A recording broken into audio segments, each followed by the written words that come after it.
I look so amazingly tired because I am. I got not nearly enough sleep last night. And I'm about to go exercising. Pretty much. I'm gonna go walking dogs. So that's my weekly exercise.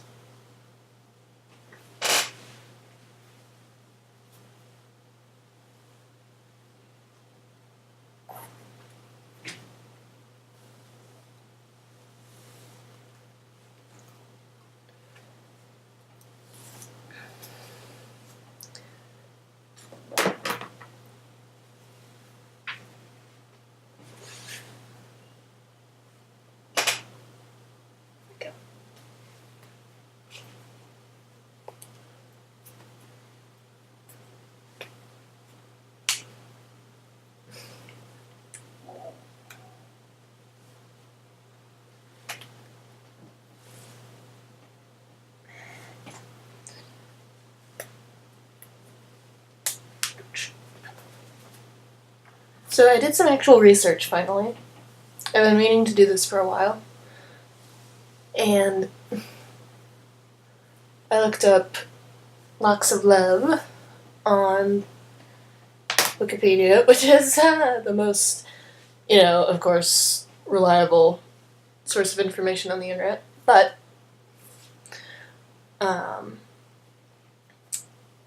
I looked at the criticism section of it. Because I was trying to decide if I should keep growing my hair out the 8 inches for Pantene, or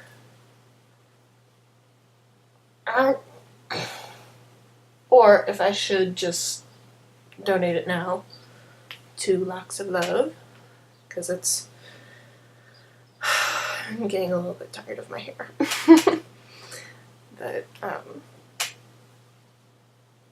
so I looked up the criticisms, and turns out that Locks of Love, being a so-called charity, actually sells most of the donations that they get, because they say, oh, it's not the right quality or whatever, so we can't use it. So they say it's not usable.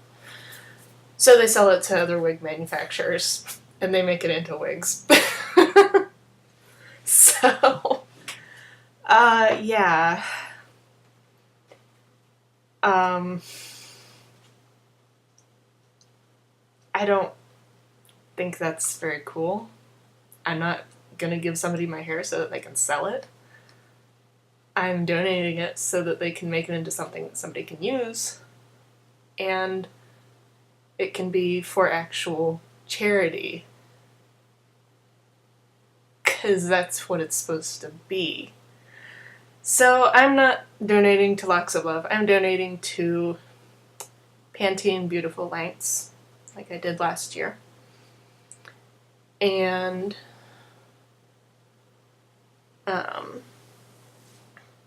you have to have your hair 8 inches long in like a ponytail from there.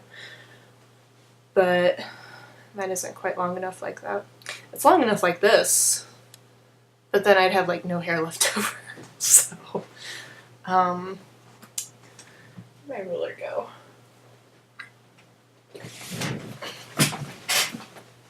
Ah, there it is.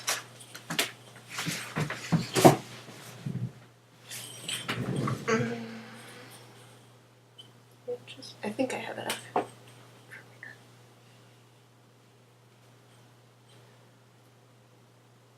Yeah, I've got enough from here. I mean, like that. That's 8 inches, but I don't have anything left over. It would take even longer to grow back, so I'm gonna leave it for now, I think.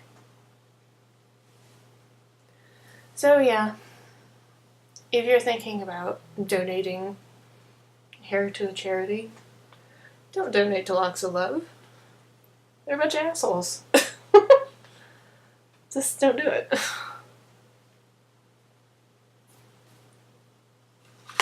I actually remember, like, there was a mention on there about how they really seek the publicity and kind of guilt trip people to donate. And I remember that, actually, because while my grandma was still alive, I would go over to her house, and she did always have daytime television running. You know, she actually liked Maury and Montel and all that stuff, but she was old, who cares? You know, it's her business. But I would remember that, you know, because they would always trot out these girls, and they had, like, hair down to, like, their knees. You know, it was seriously long. And, you know, they had, like, family members. Oh, well, it's just so horrible, you know, your hair is so long and people give us weird looks and you know. And, you know, of course it's a talk show, of course they're going to do that. But,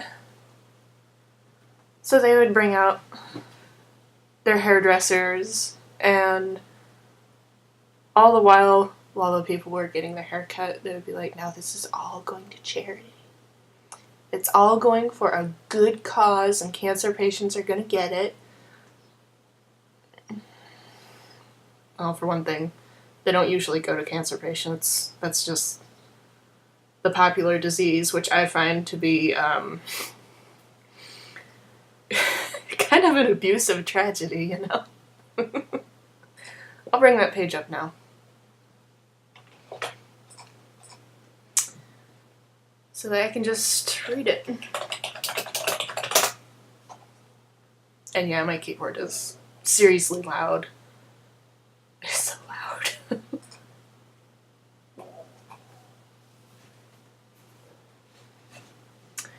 Criticisms. Locks of Love has received criticism for its practice of selling donated hair rather than using it in wigs as the donors expect. They refer to the hair they sell as unusable material. That's a quote. But the buyers are using it to make wigs. According to a 2003 report by the Better Business Bureau's Wise Giving Alliance, in 2002 alone, Locks of Love had raised over $150,000 by selling donated hair, and had received another $213,000 in charitable donations and grants, but provided only 113 human hair wigs. They got a lot, they didn't do much with it. Locks of Love representatives are frequent guests on the Oprah Winfrey Show and other daytime television shows where they provide haircuts to guests and audience members. Though the representatives and show hosts normally suggest that the hair collected during the show will go into a wig, that the wigs are given free of charge to children with cancer, neither of these outcomes is guaranteed. Are they running out of cancer patients?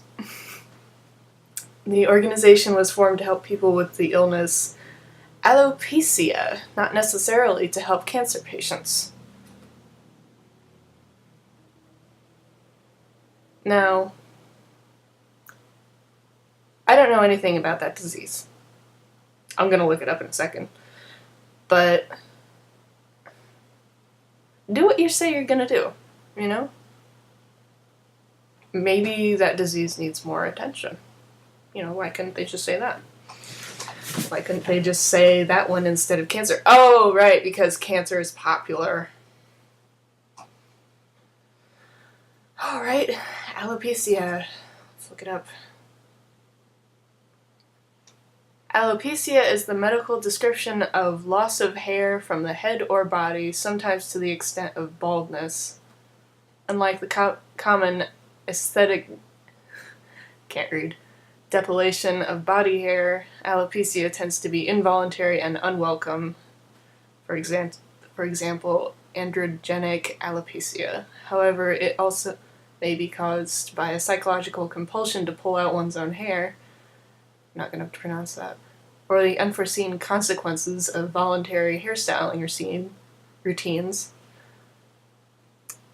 like from excessively tight ponytails or braids, or burns to the scalp from caustic hair relaxer solutions or hot hair irons. In some cases, alopecia is an indication of an underlying medical concern such as iron deficiency.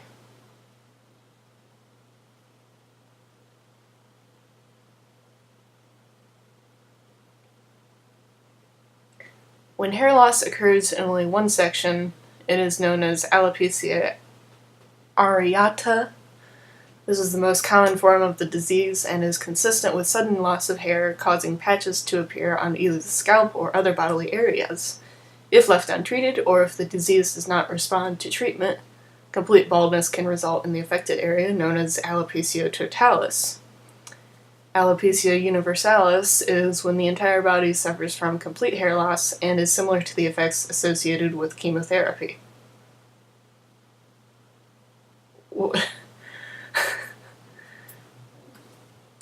Okay.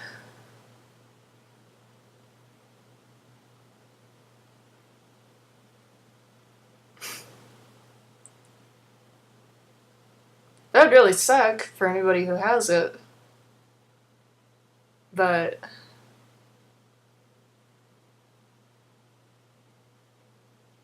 iron deficiency, male pattern baldness, excessively tight ponytails or braids. Okay, if you're a burn victim and you have like a genetic problem with it, I can understand getting a charity for that. If you're just wearing your hair too tight, which I probably am, then that's your own damn fault.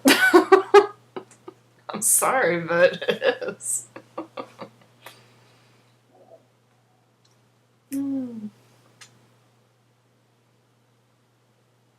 List of causes: androgenic alopecia, which is the male pattern baldness. So like your grandpa on your mother's side. I forget how that works. I think that's how it works. Fungal infection, chemical breakage, heat damage, chronic exposure to traction on hair shaft, compulsive hair pulling, hyperthyroidism, iron deficiency,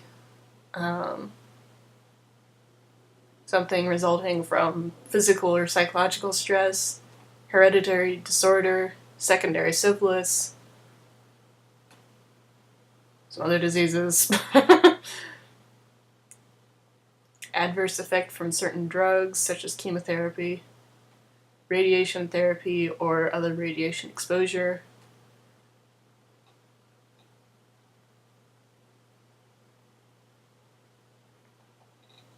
Why did they say cancer patients? Is it because chemotherapy is on the list?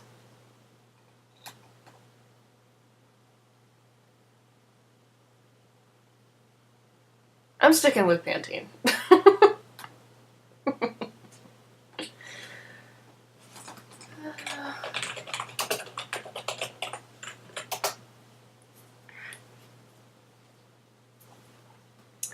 Pantene Beautiful Lengths is a charity campaign that allows individuals to donate hair for women who have lost their own due to cancer treatment. It was created in July 2006 by Pantene in partnership with Entertainment Industry Foundation. Can't have any gray hair when you donate. You can straighten it to measure it, that's fine. Has to be a minimum of 8 inches long. Hair is measured from just above the elastic band of the ponytail to the ends. Has to be washed and completely dry without any styling products. Can be colored with vegetable dyes, rinses, and semi-permanent dyes. Can't be bleached, anything like that. No like permanent dyes. Can't be more than 5% gray, because it doesn't dye properly. It takes 6 ponytails to make a wig. It's a lot. Hair donations are made into free real hair wigs by campaign partner Hair You Wear and are distributed through the National Network of American Cancer Society Wig Banks. Monetary donations to the EIF's Women's Cancer Research Fund are also accepted. Sticking with Pantene. That's all.